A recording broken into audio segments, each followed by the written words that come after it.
Your hand into your bosom, Moses. Read. And he put his hand into his bosom, and when he took it out, behold, his hand was leprous as snow. It turned white. Now, why didn't Charlton Heston do that miracle? Read. And he said, put thy hand into thy bosom again. Put it into your bosom again. Read. And he put his hand into his bosom again, and plucked it out of his bosom, and behold, it was turned again into as his other flesh. That was the miracle. He turned him white, then he turned him back to his original color. So if the miracle was turning him white, what color was he? Common sense. He was a man of color. So Charlton Heston could not perform that miracle on the Ten Commandments. Now, let me get this. I want you to pass this around so they can see it. Here's an old Bible. The brother donated it to the church. But it have actual pictures from ancient Egypt. All right? It says here, wandering in the desert, the Israelites longed for the abundance of Egypt, especially the flesh pots. The flesh pots or meat dishes, and the spiced vegetables in which Egyptians' cooking excelled. A wall painting from the tomb of Nat, a dignitary of the 15th century BC, depicts the elegance and variety of Egyptian food. So now, this is on the actual walls in Egypt. Now, how can Moses pose as a prince of Egypt? He was Charlton Heston.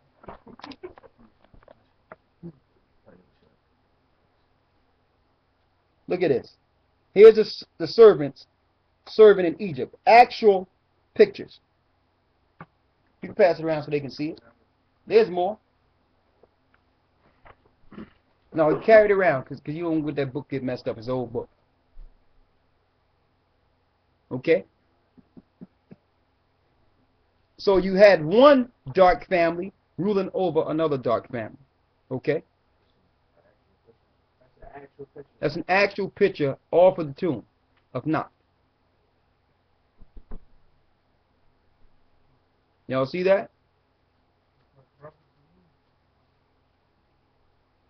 That's crystal clear. Oh, it's not broadcasting.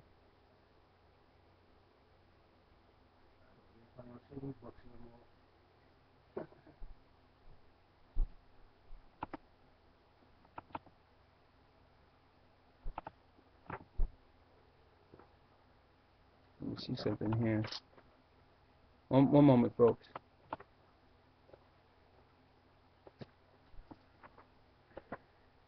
Okay.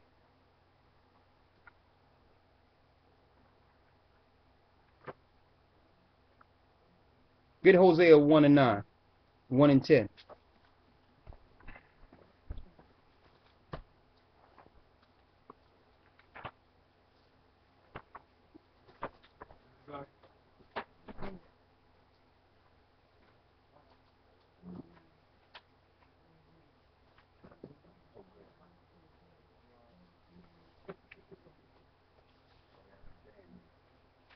Got it?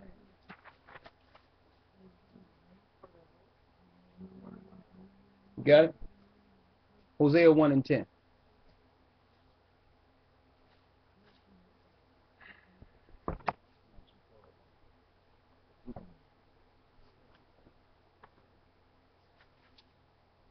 Read that. Hosea 1 and 10. Yet the number of the children of Israel shall be as the sand of the sea, which cannot be measured nor numbered. You cannot number Israel. We're everywhere. And it shall come to pass that in the place where it was said unto them, Ye are not my people. In the same place that it was said, ye are not my people, where we were called Negroes, slaves. We wasn't called Israel here. It's talking about the land of our captivity. Read. There shall it be said unto you, Ye are the sons of the living God. There it shall be said unto you, You're the children of the living God. Who would say it? The Most High would bring it out of these scriptures. The Most High is telling you. Because don't wait for those that have enslaved you to tell you. The institutions relish and benefit off the fact that you have no idea who you are.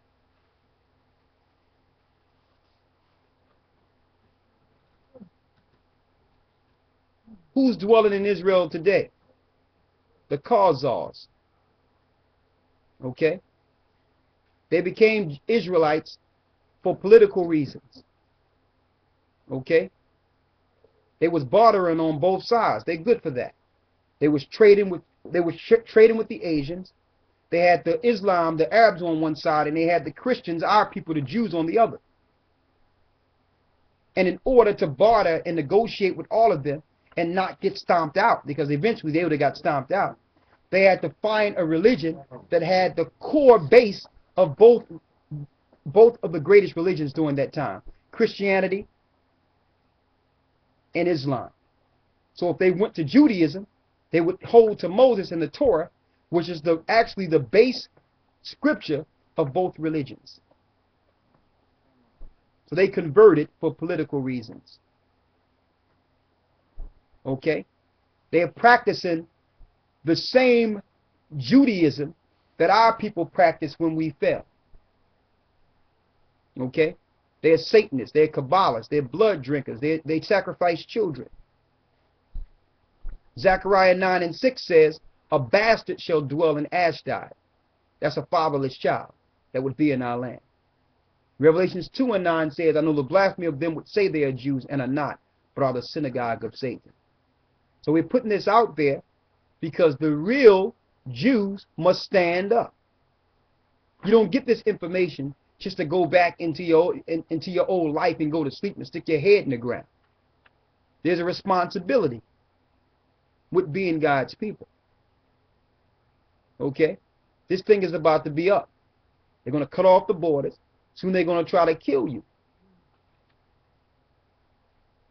It's time to start thinking about it, especially those that haven't thought about it already. But we're making moves. It's time to leave the country.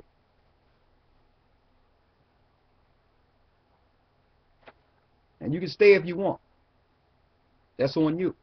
For those that believe they need to stay here, may the Lord be with you. Our prayer is for you.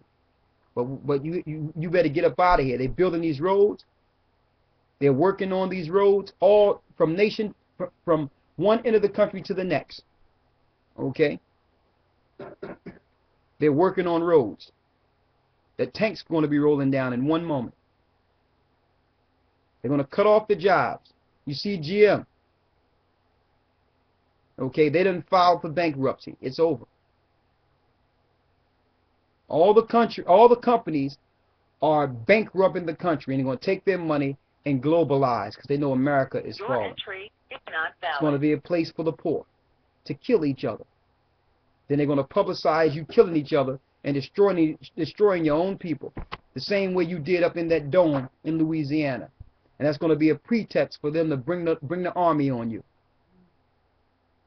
These storage facilities are not for no reason. They're for you. Temporary housing until they can process you and move you. All right? So that's where we're going. So it's time, brothers and sisters. It's time.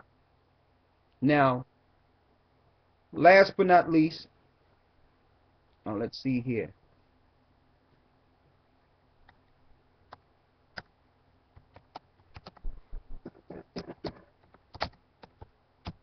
Last but not least, I